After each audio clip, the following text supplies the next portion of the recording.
She burst into a biker garage out of breath, backpack slipping off her shoulder. No one knew her. No one expected what she would say. When the girl whispered, "She is in the trunk," every engine went silent. She wasn't guessing. She had followed the car from school. And the man driving it was someone they thought they knew. The afternoon had that lazy, forgettable quality, the kind where nothing much happens and no one expects it to. The Hell's Riders MC garage smelled like motor oil and old coffee. 3 bikes were up on lifts. Torque was elbow deep in an engine, grease streaking his forearms. Hudson sat on a stool near the bay door, scrolling through his phone. Alfie was sorting bolts into labeled trays, the kind of mindless task that felt meditative after a long week. Then the girl appeared. She didn't walk in. She ran, stumbling through the open garage door like something was chasing her. Her sneakers skidded on the concrete. Her backpack hung off one shoulder, bouncing with each unsteady step. She couldn't have been older than 11, maybe 12. Her face was flushed, her breathing ragged. Every head turned. Torque wiped his hands on a rag, instinct kicking in before thought. Hudson was already on his feet. Alfie froze mid-motion, bolt still pinched between his fingers. The girl stopped in the center of the garage, chest heaving. She looked at them, really looked, scanning their faces like she was deciding whether to trust them or bolt back out the door. "Hey, kid," Hudson said, keeping his voice low and steady. "You okay? You hurt?" She shook her head, but her eyes said otherwise. They were glassy, wide, filled with something that looked like panic barely held in check. "Where's your folks?" Alfie asked, moving closer but not too close. "You lost." Another head shake. When she finally spoke, the words barely made it past her lips. "She's in the trunk." The garage went still. Even the radio in the corner seemed to hold its breath. "Say that again," Torque said, stepping forward now, his tone sharper. The girl swallowed hard. Her hands were trembling. "My friend, Vanessa. She's in the trunk. I saw her get put in there. Please, you have to hurry." Hudson crouched down to her eye level, his expression calm but focused. "Okay, we're listening. What did you see?" "A car," she said, the words tumbling out faster now. "Silver sedan. Beat up. There's a hubcap missing on the front passenger side. I saw it at school, then again at the gas station down the street. Vanessa got in the front seat after school, but when I saw the car again, she wasn't there anymore. I heard something from the trunk, like a thump, and the guy driving, he looked wrong, nervous, like he didn't want anyone to notice him." Torque straightened up, something dark crossing his face. "I know that car." Everyone looked at him. "Passed by here maybe 20-30 minutes ago. Slow roll. Driver had his head down, sunglasses on even though it's overcast. Thought it was weird, but I didn't." He stopped himself. "Doesn't matter. We know where it went." Hudson pulled out his phone, already dialing. "Alfie, stay with her." "Torque, Tim, Hound, you're with me. We split up and cover the main routes out of town. If that car's still moving, we'll find it." Alfie knelt beside the girl, his voice gentler now. "What's your name, sweetheart?" "Alice." "All right, Alice. You did good. You did real good coming here. We're gonna find your friend. Okay? But I need you to stay here with me. Can you do that?" She nodded, but her hands were still shaking. The garage transformed. What had been lazy and forgettable 30 seconds ago became controlled chaos. Engines roared to life outside. Leather jackets were zipped. Radios crackled with coordinates. For bikes peeled out of the lot in a thunder of exhaust and gravel, splitting off in different directions like a search grid activating in real time. Alfie grabbed a folding chair and set it near the door. "Sit down, Alice. Catch your breath. You want some water?" She nodded again, still too overwhelmed to say much. He handed her a bottle from the mini fridge, and she drank it in shaky gulps. "Who's Vanessa?" Alfie asked gently. "Your friend from school?" "Best friend," Alice whispered. "We've known each other since kindergarten." She didn't want to get in that car. I could tell. But the guy, he said something to her, and she just went. "You know the guy?"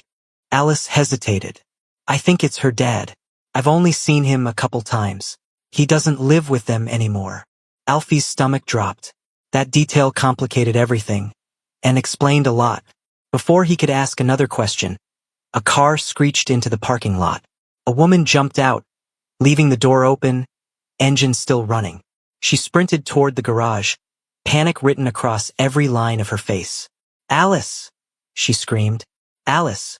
Where have you been? I've been calling you for—" She stopped mid-sentence when she saw the scene. Her daughter sitting in a biker garage, surrounded by leather and chrome, clutching a water bottle like a lifeline. "Mom!" Alice said quietly. "Vanessa's gone. Her dad took her. She's in the trunk of his car." The woman's face went white. Alfie stood, putting himself between mother and panic. "Ma'am, your daughter just gave us a description and a direction. Half the club's already out there looking. We're gonna find her. But I need you to stay calm and tell me everything you know." Alice's mother pressed her hands to her mouth, fighting back tears. "Oh my God! Oh my God! Kate's going to—" "Kate," Alfie repeated. "Vanessa's mom. They live 2 blocks from us. I need to call her. I need to—" "Call her," Alfie said firmly. "Get her here. We'll need her too." Alice's mom pulled out her phone with shaking hands and dialed. Alice stayed seated, quiet now, staring out at the empty road where the bikes had disappeared. She'd done what she could. Now all she could do was wait. Kate arrived in under 5 minutes. Her Honda hit the lot at a speed that made gravel spray. She barely avoided the curb. She didn't bother shutting the door behind her. Just ran, a blur of panic and dread, straight into the garage. "Where is she?" Kate's voice cracked on the words. "Where's my daughter?" Alice's mother caught her before she could collapse. "They're looking." The bikers went after the car. Alice saw everything. Kate's eyes found Alice. The little girl's composure cracked at the edges. "Tell me," Kate said, dropping to her knees in front of the chair. "Tell me what you saw, baby." Alice's voice was small but steady. "He picked her up from school. The teachers let her go because they knew him. But Vanessa didn't look right. She was stiff. She wouldn't look at me when I waved. And then I saw the car again at the gas station, and I heard her. In the trunk." Kate's hand flew to her mouth. A sob broke through, raw and guttural. Alfie stepped in, his tone firm but not unkind. "Ma'am, we need information. Fast." "Who took her?" "Brian," Kate choked out. "Brian Turner. Her father." Alfie's expression shifted, recognition flickering across his face. He glanced at Alice's mom, then back at Kate. "Turner? The guy who used to come to the community cookouts? Worked on bikes a few years back." Kate nodded, wiping her eyes with the heel of her hand. "That's him. But he's not that person anymore. He hasn't been for a long time." "Talk to me," Alfie said, pulling up a stool. "What's going on?" Kate took a shaky breath, trying to steady herself. "We've been separated for 8 months. It wasn't clean. He didn't take it well. Lost his job last year, got laid off from the plant.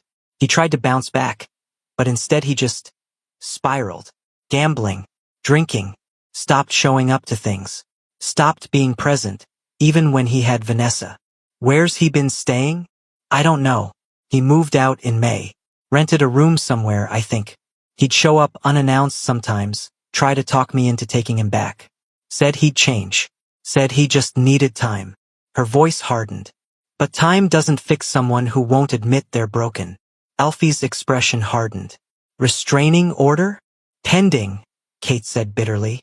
"I filed 2 weeks ago. He found out last Monday. Came to the house screaming. Said I was trying to steal his daughter from him. That if I kept pushing, I'd regret it." She looked up, tears streaming now. "I thought he was bluffing. I thought he'd cool off." Alice's mother squeezed Kate's shoulder, but said nothing. There was nothing to say. Alfie pulled out his phone and typed a quick message to the crew. "Brian Turner. Separated father. Volatile. Possible custody dispute. Approach with caution." A reply came back almost instantly from Torque. "Used to wrench with us on weekends. Good guy back then. Hard to believe it's the same person." Alfie looked back at Kate. "You think he'd hurt her?" Kate hesitated, and that hesitation said more than any answer could. "I don't think he wants to hurt her, but I don't know what he's capable of anymore. When someone's desperate enough, When they've lost everything. She trailed off, staring at the floor. He thinks this will fix things. That if he takes her, I'll have no choice but to come back. That we can be a family again. That's not how this works, Alfie said quietly. I know that, Kate snapped, her grief turning sharp. But he doesn't. He's convinced himself of some fantasy where we all go back to normal if he just holds on tight enough. Alice shifted in her seat, her voice cutting through the tension. He looked scared. Everyone turned to her. At the gas station, Alice continued, her brow furrowed like she was replaying the scene in her head. When I saw him, he was looking around a lot, kept checking his mirrors. His hands were shaking when he paid for gas. He didn't look mean. He looked afraid. Kate closed her eyes, new tears breaking free. Alfie's radio crackled. Hudson's voice came through, rough with static. Got a possible sighting near Route 9. Silver sedan, no hubcap. Heading east toward the old industrial zone. Alfie grabbed the radio. Copy that. Stay on it. Don't engage until we have eyes on the kid. Roger. Kate stood abruptly, wiping her face with both hands. I'm coming with you. Ma'am. I'm coming, she said, her voice steel now. If you find him, he's more likely to listen to me than to strangers on bikes. I know how to talk to him. I've been doing it for years. Alfie studied her for a moment, then nodded. All right, but you stay behind us. You don't approach until we say it's safe. Understood. Understood. Alice's mother stood too, pulling Alice to her feet. We'll wait here. Keep our phones on. Alice looked up at Kate. Her eyes filled with something too old for an 11-year-old to carry. You'll find her. I know you will. Kate knelt down one more time, pulling Alice into a tight hug. Thank you, she whispered. You saved her life today. You know that, right? Alice nodded against her shoulder, but didn't say anything. Alfie grabbed his jacket off the back of a chair and motioned for Kate to follow. Let's move. As they headed out to his truck, Alfie's phone buzzed again. Another message from Torque. Found the trailer lot. Cars here. We're holding position. Alfie's pulse quickened. He glanced at Kate, whose face had gone pale again. They found him, he said simply. Kate climbed into the passenger seat, hands gripping her knees so tight her knuckles turned white. Let's go get your daughter back. The trailer lot sat at the end of a dirt road most people had forgotten existed. Weeds pushed through cracks in the gravel. Rusted chain-link fencing sagged in places, held up more by habit than structure. 3 trailers still stood, relics from when this place used to be seasonal housing for plant workers. Now it was just abandoned real estate nobody wanted to buy and nobody bothered to tear down. The silver sedan was parked crooked in front of the middle trailer, its missing hubcap like a signature. Alfie's truck rolled to a stop 50 yards back. For bikes were already there, engines off, riders standing in a loose perimeter. Torque lifted his chin in acknowledgement as Alfie climbed out. Kate remained in the truck, hands flat against the dashboard. She stared at the trailer the way you stare at something you're not sure is real. Situation? Alfie asked, keeping his voice low. Car's been here at least 20 minutes, Torque said. No movement. Curtains are drawn. Can't see inside. We heard voices about 10 minutes ago. Sounded like a man talking, but couldn't make out words. Nothing since. Hudson crossed his arms, eyes fixed on the trailer door. We called it in. Sheriff's department is en route, but they're 20 minutes out. Figured we'd wait for you before we did anything stupid. Good call, Alfie said. He glanced back at the truck. Kate had opened the door and was stepping out, slow and deliberate, like each movement took effort. Kate, Alfie said, you stay here until... I'm going in, she said flatly. Absolutely not. He's my husband. That's my daughter. Her voice didn't rise, but the edge in it could have cut glass. If you storm in there, he'll panic. If I go, there's a chance he listens. Torque shook his head. Too risky. We don't know what state he's in. I do, Kate said, meeting his gaze head-on. He's desperate. He's scared. And he thinks this is his last option. But he's not violent. He never has been. There's a first time for everything, Hudson muttered. Kate turned to Alfie. Please, let me try. Alfie looked at the trailer, then back at her. Every instinct told him this was a bad idea. But he also knew desperation.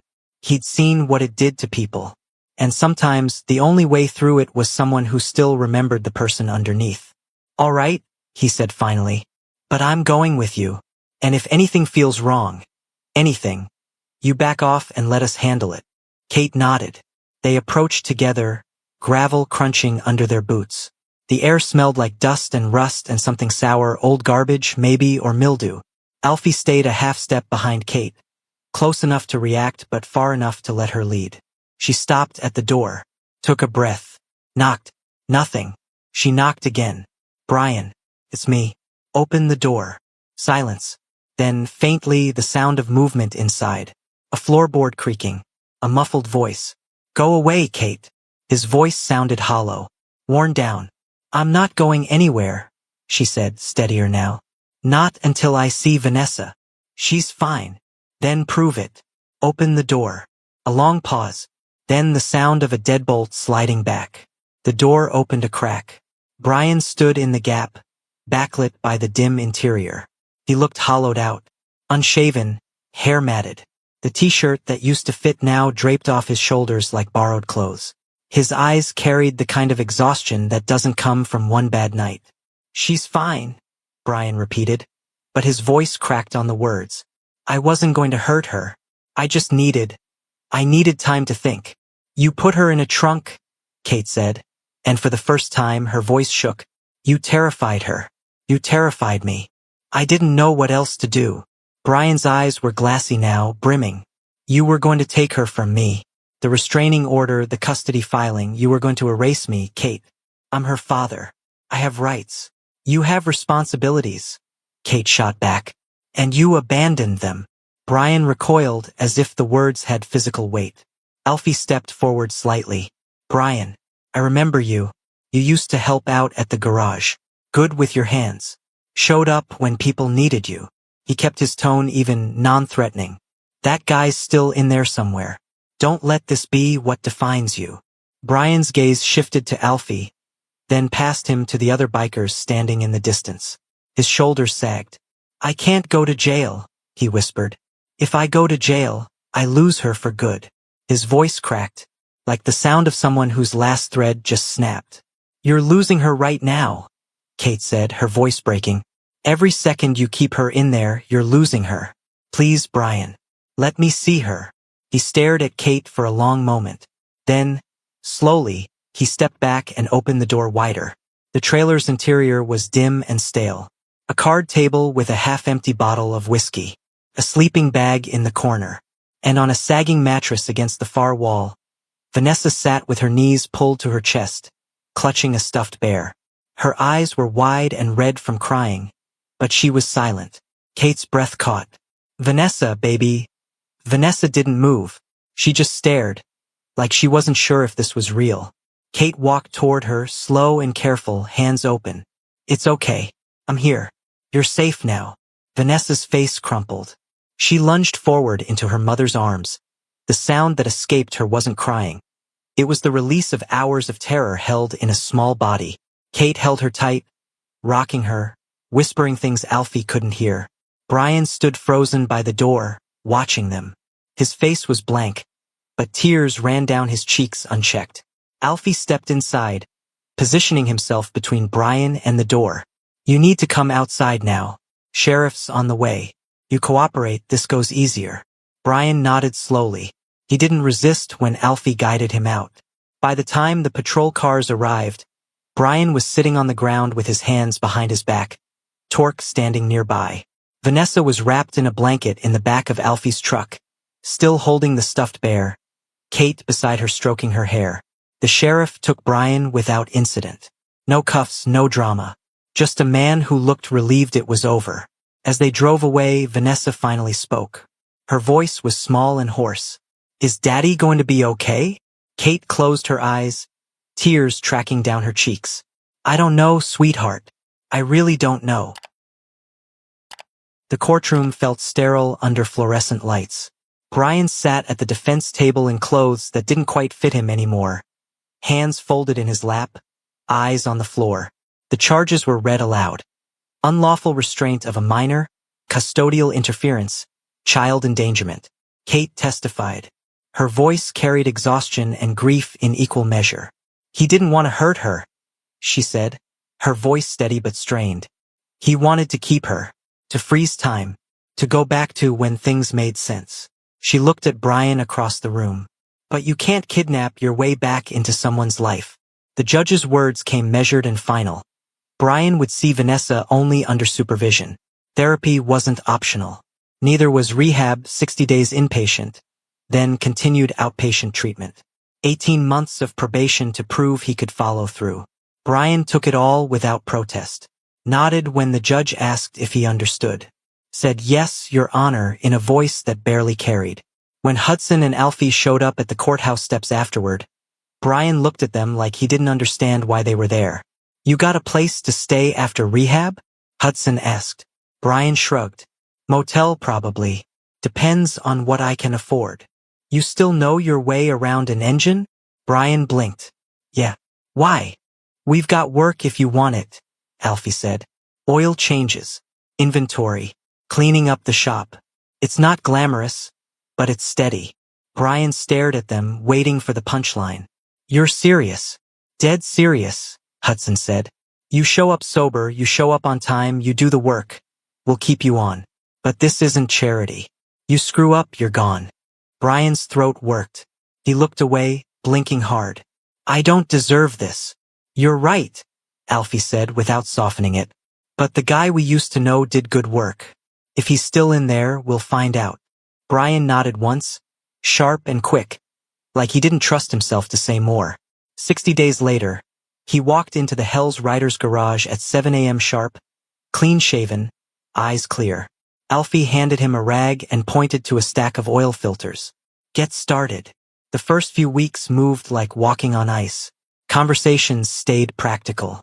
Brian asked where things went, thanked people when they answered, and kept his distance otherwise. He arrived early, left exactly on time, and never gave anyone a reason to second-guess the decision. Vanessa, meanwhile, had stopped talking much. Her therapist explained that trauma wore different faces. For Vanessa, it wasn't nightmares. Sometimes it was silence, withdrawal. A kid who used to chatter nonstop now spent her afternoons staring at walls. But she still drew. At first, it was just scribbles in the margins of her homework. Then full pages. Then entire sketchbooks. Kate bought her colored pencils, markers, watercolors. Anything that kept her hands moving.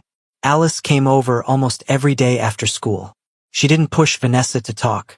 Just sat beside her, working on her own drawings, offering commentary when Vanessa showed her something. That's really good, Alice said one afternoon, looking at a sketch of a bird in flight. You should frame that. Vanessa's mouth curved upward, the first genuine smile in weeks. One Saturday, Alice showed up at the garage with Vanessa in tow. Kate had given permission, though she looked uneasy about it. The girls walked in holding hands and Torque did a double take. Well, look who it is, he said, his gruff voice softening. What brings you two around? We wanted to see if there was space for an art table, Alice said boldly. Somewhere we could draw while you guys work on bikes. Hudson raised an eyebrow. An art table. In a biker garage. Why not? Alice shot back. You've got plenty of room. The guys exchanged glances. Then Alfie shrugged. All right, corner by the tool bench. Don't touch anything sharp, and stay out of the way when we're moving bikes. By the next weekend, they cleared out a corner and set up a folding table, 2 chairs, and a plastic bin full of art supplies donated by the Cruz families. Vanessa and Alice claimed it immediately, spreading out papers and pencils like they owned the place. Brian saw them one afternoon while hauling trash to the dumpster. He froze in the doorway, watching Vanessa laugh at something Alice said, a sound he hadn't heard in months. She didn't see him, and he didn't approach, just stood there for a moment, then kept walking. Months passed. Brian never missed a shift, never showed up late, never smelled like alcohol. The tension eased bit by bit. The crew started including him in conversations, asking his opinion on repairs. He started to look less like a ghost. Kate brought Vanessa by for a supervised visit one evening. They sat outside on the picnic table the club used for lunch breaks. Brian brought her a soda from the vending machine. They didn't say much, just sat together quiet while the sun set behind the garage. You doing okay? Brian asked eventually. Vanessa shrugged. Therapy's weird, but I guess it's helping. Good. That's good. He hesitated. I'm sorry, Vanessa, for everything. I know saying it doesn't fix anything, but I know, Dad, she said quietly. Ms. O'Donnell says you were sick, that people can get better if they work at it. Brian's eyes burned. I'm working at it. I can tell. Father's Day arrived on a Sunday. The garage was closed. Brian spent the morning at a recovery meeting, then went back to his small apartment and tried not to think about how empty it felt. Around noon, there was a knock. He opened the door to find Vanessa standing there, Kate behind her in the driveway. Vanessa held a small envelope, handmade, decorated with colored marker stars. I made you something, she said. Brian took it with shaking hands. Inside was a card, folded construction paper. On the front, she'd drawn 2 stick figures holding hands. On the inside, in careful handwriting, Happy Father's Day. Love, Vanessa. He stared at it for a long time. Then he knelt down and pulled her into a hug, careful and tentative, like he was afraid she might break. Thank you, he whispered. Thank you. When he looked up, Kate's eyes were wet. She gave him a small nod, not forgiveness, not yet, but acknowledgement, a start. Brian kept that card on his refrigerator, right next to his 30-day sober chip. Some mornings he stood there longer than necessary, coffee going cold in his hand, just looking at those 2 stick figures. Proof that some things, once broken, could still be glued back together. Not the same, but standing. Alice trusted her instincts when no one else would. Vanessa got her life back because a friend refused to stay silent. And Brian? He got something most people don't, a second chance earned one day at a time. Sometimes the most broken stories can still heal. Drop your thoughts in the comments. And if this story moved you, hit that like button and subscribe to embrace the journey for more stories that remind us why courage and compassion still matter.